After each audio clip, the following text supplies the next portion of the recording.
We give if they want to apply for a chef de partie. The problem is the word chef de partie. Chef de partie is a crucial one. The variation is literally from there to there, right? And so and what I need for a chef de partie is that, because it's a small kitchen.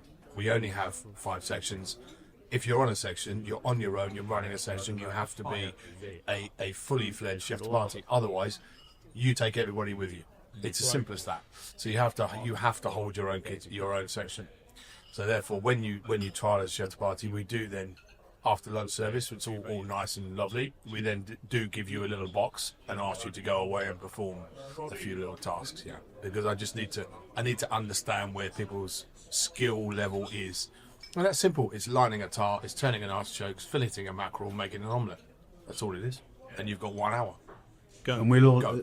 I think most people do that because of the disparity between chef de partie level. Yeah.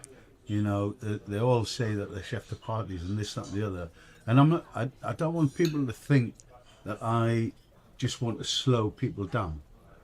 Because if you're good enough, you've got to actually give them a job. I've got a young lady, I've just promoted her to chef de partie.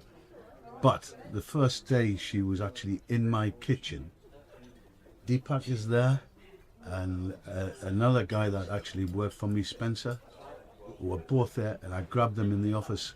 I says, if you lose that girl, I would take yous apart. Not because of anything, just the whole process, the way she was, the way she worked, the way she moved. You could tell she wanted to do it, and she was actually focused to do it. So, you know... And interestingly, that's 4 years, right? She's been with you. Yeah. And what did she start as? Commie. First commie, yeah. Yeah. Okay. She had already done her college work. There and are very everything. few people that will understand or be willing to give 4 years of their life to reach that level in the industry. But I bank on the fact that she's probably going to be incredibly successful. And I've never met her. Yeah. Yeah. Well, you can see the way she is. Simple as that. Yeah. Yeah. I mean, chef de partie is something that doesn't really, it's few and far between these days, because the reality is there's such a kind of a staff, or has been, a vacuum over the last 5 years, that anybody who's actually any good at anything ends up being called a chef de partie. Then if they're good and restaurants in the shit, they'll then promote them. And listen, I can be as guilty as anybody in that everybody, process, because we've all you done want to keep you want to keep your staff, and you end up over promoting. Yeah. We all, especially after COVID, that happened to everyone. Yeah. And also everybody wanted no staff. The wage demand was off the charts. Yeah. And therefore we had to give positions, which I didn't. I had to do it with 3 people. We had to over promote because the salaries that they wanted. And if I didn't get them, I was closing the restaurant. Yeah. This was I've never faced a problem like that. Yeah. So we over promoted 3 people. Of course, it didn't last. They're gone. Yeah. They're gone. They got found out, if you like, because they couldn't go. You know.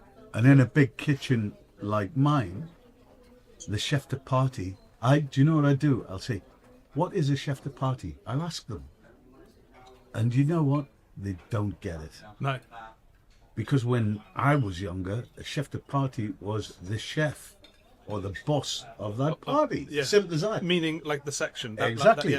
Exactly. The head chef of the most section. Most large establishments have to actually utilise sous chefs to oversee the chef de partie now. Yeah. You know. So they're not real chef de parties. No. And they're very quick to tell you, you know, that they're worth X, Y, and Z. Yeah. But when they're good enough, you've got to go with it. But on balance as well, in London now, how do you survive on a wage less than a chef de partie? And there's another whole problem. That's another difficulty. Yeah. It's a problem. Because you say because the cost of living is so out of balance. Rents. I don't know what rents are completely out of balance, and therefore, you know, when I worked for Phil, or when I worked, you know, rents were £500 a month. Yeah. I had enough money to smoke fags and drink a couple of beers a week and go to the cinema. That's all I needed. Yeah. I had tons of disposable income. It was fine, absolutely fine, and that's just all that's and the wages are not entirely different. What's actually changed is the rental and the cost of income, cost of living. So that's now completely. So what would a chef's party expect to be paid now? And like, I don't know if I don't think that. No, not here necessarily. Yeah. Just if there was a bracket. That's muddy waters. Yeah, okay. It's very muddy waters. But I mean, there are people paying. They begin with a 4. You know, Oh yeah, Really? yeah, Right, for a chef 40, party? yeah, 40 grand plus Yeah, you can. Wow. There, there are a definitely. lot. Let There me are tell a you, lot. And there's we're also drunk. 50. For a chef de partie. I'm telling you, categorically, with with Trump, service charge. because of the new. Trump I especially. know. Wow. I know a place called the Ritz Yeah. with service and everything. Yeah. Well, that's the best recruitment drive I've ever seen. Yeah, Yes, yeah. yeah. Suddenly, CVs. CVs are gonna It be- wasn't Yeah, meant. yeah, that's very It close. wasn't In the good meant old like days, that. you know, Could you cut also that would out you'd so go I to get work, to keep some stuff. and you know, when I can't remember when I got worked at Harvey. I remember it was 3,400 a year was my first. You know, when I worked, when I started 3,400 working, a I think year. it was, yeah. Anyway, when I worked at Harvey's, it was fine. I was rich as a king. Yeah, yeah. Because I only had fucking 6 hours off a week. Exactly. So, to spend it. Yeah. to It's a spend bit it like that with when you, I with all worked. due respect. Well, I know, but I'm You saying paid in the me good 18 old grand a year when I worked in the for you. good. Yeah, yeah. All right. It's all in the coming good, out. Here we go. in the good old days, Yeah. you worked. You know, you worked 6 doubles. You got your Yeah. pound of And flesh. listen, I'm not. That is what it is. But you actually didn't. Your salary was of no consequence. Of any Sort of purpose. irrelevant, yeah. As long as you could pay your rent, it And have a couple of beers. and smoke some fag. and the Yeah. and the problem is now that for a whole hodgepodge of good and bad, the world has changed radically, and of course it is. It is so nice that